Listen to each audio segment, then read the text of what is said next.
दर्शकगण, श्रोतागण, भाई और बहनों, मातृशक्ति को नमन। खास, विशेष, मनमोहक, इंसानियत के सूत्र देने वाला, मानवतावादी बनाने वाला, वैश्विक स्तर की बातें बताने वाला, योग दर्शन शिक्षा के संबंधी बात बताने वाला और व्यक्ति में कैसे बदलाव आवे, व्यक्ति में भीतरी रूपांतरण कैसे हो, व्यक्ति के व्यक्तित्व का कैसे विकास हो, व्यक्ति के नकारात्मक भाव तिरोहित होकर के कैसे सकारात्मक बने, उसके लिए क्या सूत्र है, क्या टिप्स है, क्या विधियां है, क्या मेथोडोलॉजी, उसके बारे में बताने वाला पूर्ण कार्यक्रम में आपका हार्दिक स्वागत है, अभिनंदन, सत्कार है। हम प्रतिदिन नए नए विषयों के साथ प्रवेश होते हैं। हर दिन नया विषय, नई दृष्टि, नई सोच, नई बात और सब अपडेटेड चीज बताई जाती है और इस तरीके से बताई जाती है, उसको मल्टी डायमेंशनल बनाया जाता है, शोध परख बनाया जाता है, उसके अंदर ऐसी सामग्री डाली जाती है ताकि हर उम्र के व्यक्ति के लिए, हर योग्यता वाले के लिए, हर मेंटल स्टेटस के लिए, हर रुचि वाले के लिए और हर जेंडर के व्यक्ति को वो सुगम्य हो और उसमें से वो ऐसी खुराक निकाल सके जिससे उसके जीवन का रूपांतरण हो सके। तो इसी क्रम के अंदर आज हम एक बहुत ही अति सोच का विषय लेकर के आपके सामने प्रस्तुत हो रहे हैं। आज का हमारा विषय है अति स्नेह पाप की आशंका उत्पन्न करता है। भाई और बहनों, दर्शकगण, श्रोतागण, बहुत ही सुंदर विषय है अति स्नेह। अति स्नेह को राग कहते हैं। स्नेह जो है, प्रेम में हम प्राणी, हर एक प्राणी से रखना चाहिए। 84 लाख जीवा योनि है, हर एक से मैत्री करनी चाहिए, हर एक से प्रेम करना चाहिए। किसी के प्रति घृणा और तिरस्कार की बात हमारे मन में नहीं आनी चाहिए। कबीरदास जी ने कहा है कि पोथी पढ़ पढ़ जग मुआर, पंडित भयानक होय, ढाई आकर प्रेम का और पढ़े सो पंडित होय। प्रेम अच्छा है। प्रेम एक रसायन है जो कि शत्रु को मित्र बना देता है और व्यक्ति के अंदर मित्रता पैदा करता है, एक अच्छा वातावरण बनाता है और एक जो परिवार को और एक संसार को, एक देश को, एक जो कॉस्मॉस को जो है मित्रमय, आनंदमय, स्वर्गमय, जीने लायक बनाता है। प्रेम का बहुत बड़ा महत्व है। तो प्रेम तो जो है एक निस्वार्थ चीज हो गई। जो निस्वार्थ स्नेह किया जाता है वह प्रेम कहलाता है, जिसमें कोई शर्त नहीं होती है, कोई अपेक्षा नहीं होती है, कोई आकांक्षा नहीं होती है और कोई प्रतिफल की इच्छा नहीं रहती है कि मैं किसी के साथ प्रेम करूं तो वह भी मुझे, मेरे साथ में जो है मुझे सम्मान दे या कोई स्वार्थ की पूर्ति करे। तो वो तो प्रेम निस्वार्थ प्रेम होता है। परंतु आज का जो विषय है अति स्नेह, अति स्नेह होने से मैं और मेरा पैदा होता है। बेटा है, उसके प्रति आपने अति स्नेह किया, वह राग पैदा हो गया, मेरापन पैदा हो गया और आपने कहा कि मेरी इतनी धन संपत्ति के प्रति आपको बहुत अनुराग है, आपको अति स्नेह है, तो वह राग हो गया। आपको जो है किसी व्यक्ति के प्रति स्नेह है, अति स्नेह है, तो वह राग हो गया। अति स्नेह है, वो राग है। तो आज का विषय ये है कि राग क्या है, जो पाप की आशंका पैदा करता है। हम सारे भारतीय संस्कृति और पाश्चात्य संस्कृति, पूरे विश्व के धर्म दर्शनों का हम अध्ययन करें। 365 तरह के धर्म दर्शन आज विश्व के अंदर है और हम विश्वविद्यालयों के अंदर जो है कंपैरेटिव स्टडी ऑफ और रिलीजन, हिंदुस्तान के अंदर फिलोसॉफी डिपार्टमेंट में 55 तरह की फिलोसॉफी, भारतीय धर्म दर्शन आज भी पढ़ाए जा रहे हैं और उन पर जो है graduation, post graduation, doctorate, post doctorate, comparative study of all religions में आज भी की जा रही है। इतनी बड़ी हमारी प्राच्य संस्कृति है कि 55 तरह के धर्म दर्शन हम जानते हैं, एक साथ एक देश में निवास करते हैं, वो सारी संस्कृतियां एक साथ रहती है। और पूरे विश्व की बात करें तो 365 धर्म दर्शन आज मौजूद हैं और उन सब का सार निकालें कि भाई धर्म दर्शन के अंदर पाप का मूल क्या है, कर्म बंधन का मूल क्या है। हर धर्म दर्शन राग द्वेष को कर्म का मूल बताता है और जहां राग पैदा हुआ, जहां द्वेष पैदा हुआ, वहां कर्म का बंधन हो गया और ये नहीं है तो कोई कर्म का बंधन नहीं होता है। अब हम राग की बात करें तो राग को हम 2 भागों में बांट सकते हैं, माया और लोभ। माया मीठी छुरी है, एक व्यक्ति हमारी प्रशंसा करता है और भीतर ही भीतर काटता है, वो मीठी छुरी हमको पता भी नहीं चलता है और हमको भीतर ही भीतर लोगों के बीच में काटता जाता है। ये माया है, यह सारा संसार माया से जुड़ा हुआ है। हम सांख्य दर्शन की बात करें तो जो पुरुष और प्रकृति के बीच में माया आती है, वो माया से जब पुरुष प्रभावित होता है, उसका बिंब पड़ता है, तो प्रकृति से प्रभावित होने के कारण वो बंधन में आ जाता है और जब माया से मुक्त हो जाता है तो स्वतंत्र होकर के अपना निज स्वरूप, ब्रह्म स्वरूप, भगवान का स्वरूप को प्राप्त कर लेता है। तो राग द्वेष कर्म बंधन का कारण है, राग द्वेष पाप का कारण है। अब दूसरा द्वेष देखिए, द्वेष को जो है क्रोध और अहंकार दो भागों के अंदर बांट सकते हैं। हम अपनी बात कर रहे थे माया और लोभ की। लोभ का कोई अंत नहीं होता है, लोभ को हम संतोष से जी सकते हैं और लोभी व्यक्ति हमेशा हार में रहता है और लोभ के कारण कर्मों का बंधन होता है। उसको हम आसक्ति कह सकते हैं, लालसा कह सकते हैं, ग्रीड कह सकते हैं। इसी वही कर्म बंधन का मेन कारण है। अब हम दूसरा द्वेष पे आए तो क्रोध और अहंकार की बात होती है।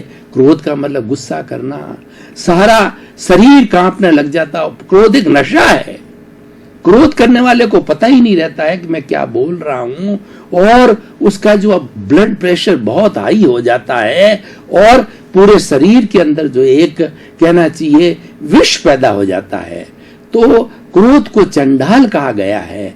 तो क्रोध जो है द्वेष है और अहंकार तो सबसे बुरा होता है।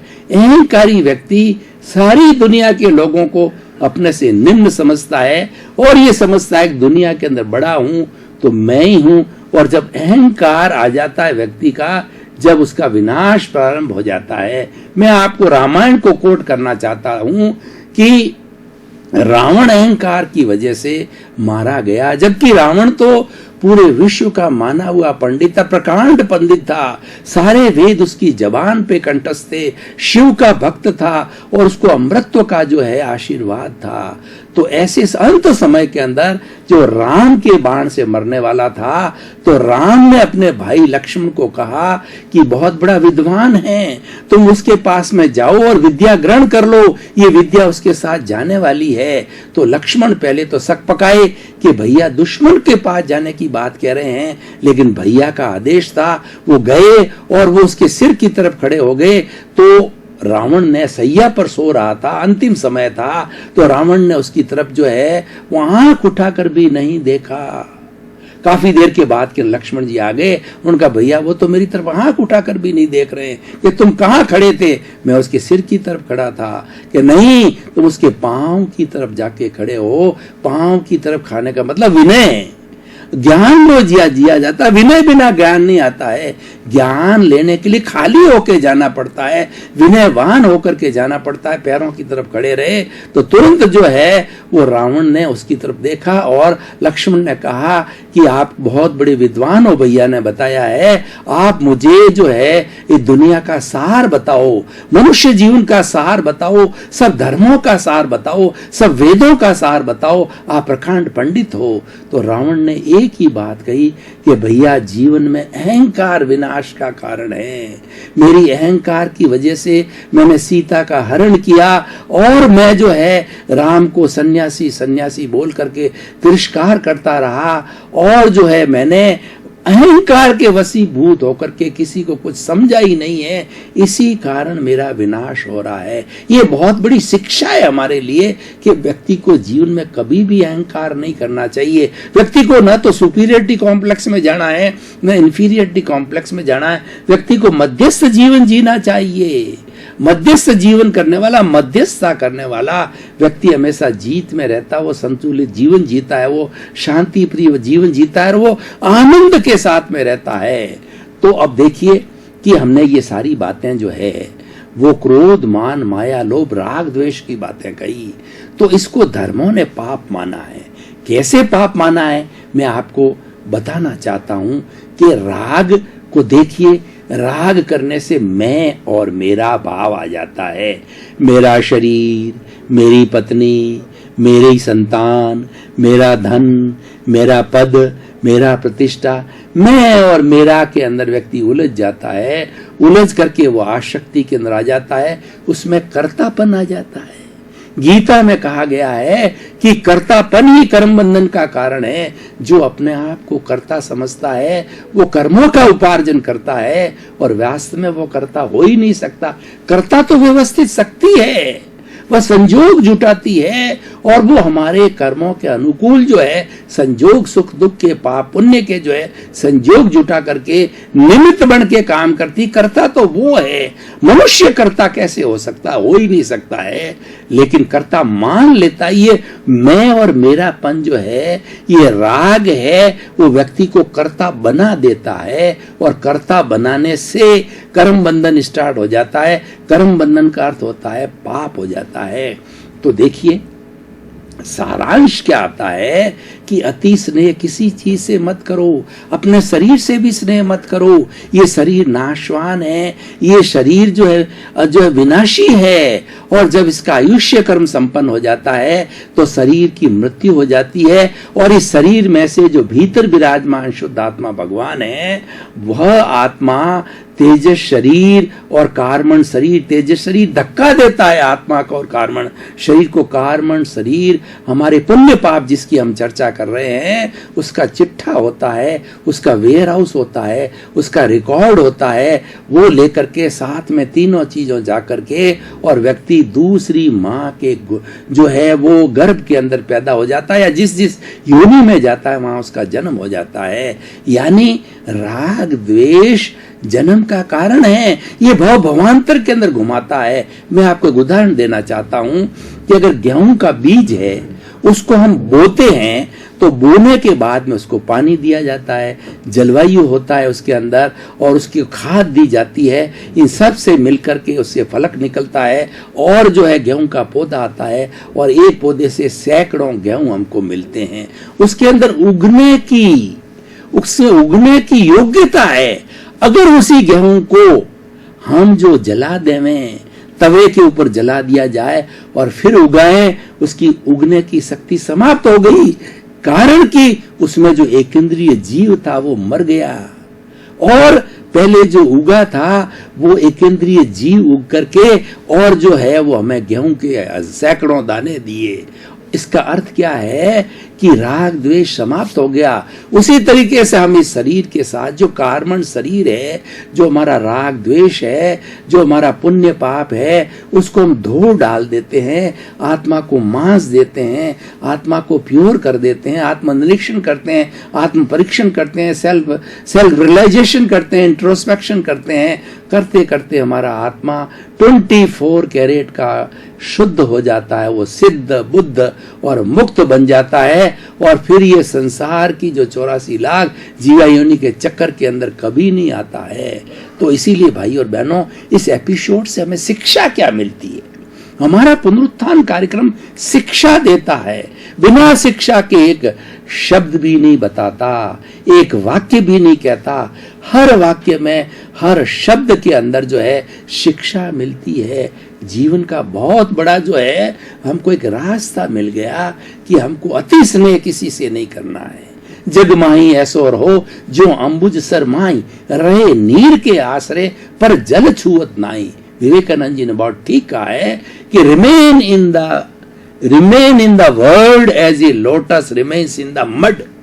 जो कमल का जो फूल होता है वो कीचड़ में डंठल होता है। कमल सोचता है कि मैं तो ऊपर हूं, बिल्कुल ऊपर हूं, कीचड़ से मुझे लेना देना नहीं है। और कीचड़, उसका डंठल कीचड़ में होता है तो कीचड़ समझता है कि कमल तो मेरे साथ ही है। आप घर में रहो, परिवार में रहो, समाज में रहो, संसार में रहो, लेकिन आपका तार परमात्मा से जुड़ा हुआ होना चाहिए। इस आत्मा को परमात्मा बनाना है, तार उससे जुड़ा रहे और आप रहो भीतर, जियो बाहर। आपको भीतर रहना है और अपने स्वरूप का स्मरण करना है। इसलिए जो है तुलसीदास जी ने कहा है, तुलसी इस संसार में भांत भांत के लोग, सबसे हिलमिल चालिए नदी नाव संजोग। इस दुनिया के अंदर हम जो जीते हैं उस समय हमारे साथ में बहुत से लोग आते हैं। आप एक दिन का निष्कर्ष निकालिए, एक दिन में हमारे परिवार के साथ रहने वालों को छोड़ दीजिए और नए लोग हम कितने मिलते हैं। ऑफिस में मिलते हैं, पॉलिटिशियंस होते हैं तो अपने वोटर से मिलते हैं, समाज के लोगों से मिलते हैं और गांव के लोगों से मिलते हैं। कितने नए नए लोगों से हम मिलते हैं। और जैसे कि एक रेलवे स्टेशन का टीटी होता है, बाबू होता है, तो कितने लोगों को टिकट देता है, टिकट चेकर कितने लोगों की टिकट चेक करता है, अनगिनत लोगों की चेक करता, कितने लोग हमारे से मिलते हैं। तो इसीलिए क्या है कि हमको एक दाई की भांति रहना चाहिए। दाई जो बच्चे का पालन करती है तो ये सोचती है तो मुझे तो इसका मेहनता ना मिलता, मुझे नौकरी मिलती है, ये बेटा मेरा नहीं है, ये बेटा तो मालिक का है।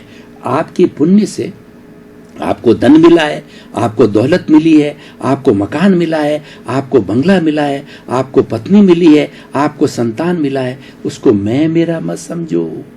ये समझो ये तो पुण्य का खेल है और उस पुण्य के खेल के कारण मुझे मिला है और एक दिन मुझे स्वयं इस संसार को छोड़ के जाना है। किसी के साथ जुड़ो मत, किसी के साथ राग द्वेष मत करो, किसी के साथ अति स्नेह मत करो।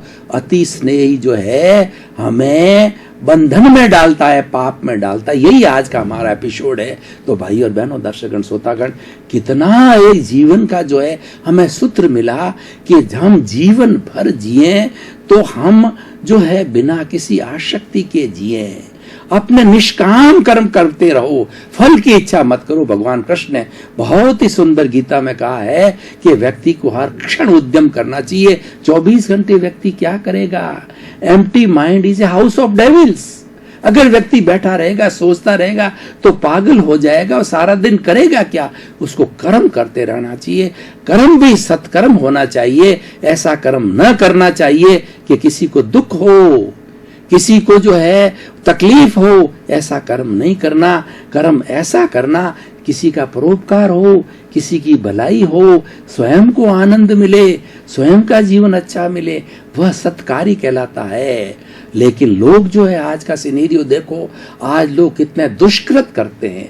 वो दुर्जन लोग हैं, कितना कितना दुष्कृत करते हैं। एक धन के लिए, दौलत के लिए, जमीन के लिए अपने माँ बाप को मार देते हैं, भाइयों को मार देते हैं और रेप करते हैं और कितनी कितनी मिलावट करते हैं, कितना कितने आतंकवादी बनते हैं और कितने कितने अपराध करते हैं। किसके लिए? एक चंद टुकड़ों के लिए, एक चंद रुपयों के लिए। उसी में वो लोभ रहता है। हम क्यों करें? ये सब हमारे जीवन को बांधने वाला है और ये सब भुगतान हमको करना पड़ेगा। जो भी आपने अच्छा बुरा किया है वो सब आपको ही भुगतना पड़ेगा। कर्म आपके लगते हैं, उसके दोषी आप होंगे। जब हंटर लगेंगे आप कहोगे मैंने मेरी पत्नी के लिए किया, मैंने मेरी संतान के लिए किया। तो कोई भी जो अपने हंटर मारने वाला है वह जो है वो आपकी कोई बात नहीं सुनेगा। हम किसी को नहीं जानते, किया हुआ तुम्हारा ही है। मैं एक सटीक उदाहरण देना चाहता हूँ। हमारे भारतीय ग्रंथों के माध्यम से 1000 गायें खड़ी है। उन गायों में से एक गाय के नया बच्चा पैदा हुआ है। उस नए बच्चे को हमने 500 मीटर दूरी पर छोड़ दिया, भूखा हो गया। तो वह भूखा होने के बाद में बच्चा दौड़ेगा और 1000 गायों के अंदर अपनी मां का ही दूध पिएगा। इससे जो है हमारे आगमकार कहते हैं, हमारे ग्रंथकार कहते हैं, आपका कर्म आपके पीछे आएगा। आपका कर्म आपकी पत्नी के पीछे नहीं जाएगा, आपके भाई के पीछे नहीं जाएगा, आपके बहन के पीछे नहीं जाएगा, क्योंकि वो किया आपने। जो करेगा सो भरेगा, करने वाला ही भरेगा। और हम क्या करें? हम राग द्वेष नहीं करें, हम वीतराग बने, हम जो है समता भाव में रहें। जीवन भर किसी को दुख हो वैसा कार्य ना करें। प्राप्त मन वचन का ऐसे जगत के किसी भी जीव को किंचित मात्र भी दुख न हो, दुख न हो, दुख न हो। हे ईश्वर, मुझे ऐसी शक्ति दो, जागृति दो, मैं किसी का परोपकार करूं, किसी को दुख न दूं। ऐसी भावना से चलना चाहिए। ऐसी भावना से चलेंगे तो हमें किसी के प्रति अति स्नेह नहीं होगा, न संतान के प्रति होगा, न धन के प्रति होगा, न दौलत के प्रति होगा, न पत्नी के प्रति होगा, न पद के प्रति होगा, न प्रतिष्ठा के प्रति होगा। क्योंकि वो जानने लग जाएगा जो समता भाव वाला व्यक्ति, ये सब विनाशी चीज है और शुद्ध आत्मा अनुभव के सिवा इस संसार की कोई विनाशी चीज मुझे नहीं चाहिए। ये जीवन का बहुत बड़ा सूत्र है। ये सूत्र हमें कहाँ से मिलता है? ये सूत्र हमें चिंतन से मिलता है कि हमारे जीवन को धन्य बनाओ। ये जीवन बड़ा मुश्किल से मिला है। दर्शकगण, श्रोतागण, भाई और बहनों, आपका बहुत बहुत धन्यवाद। कार्यक्रम देख रहे हो, उत्थान कार्यक्रम टॉक ऑफ द टाउन है कि ये लोगों में अच्छे संस्कार पैदा कर रहा है, लोगों में चेतना ला रहा है, जागरण ला रहा है, लोगों के जो नकारात्मक भावों को हटा के सकारात्मक ला रहा है। इसमें हमें बड़ी प्रसन्नता है और इसी क्रम में आपका जीवन आनंदमय हो, मंगलमय हो, सुखमय हो, धर्ममय हो, प्रेममय हो और आप खूब जो है संसार की सेवा करो, परिवार की सेवा करो और सिद्ध बुद्ध मुक्त बनो। आपके प्रति मंगल भावना।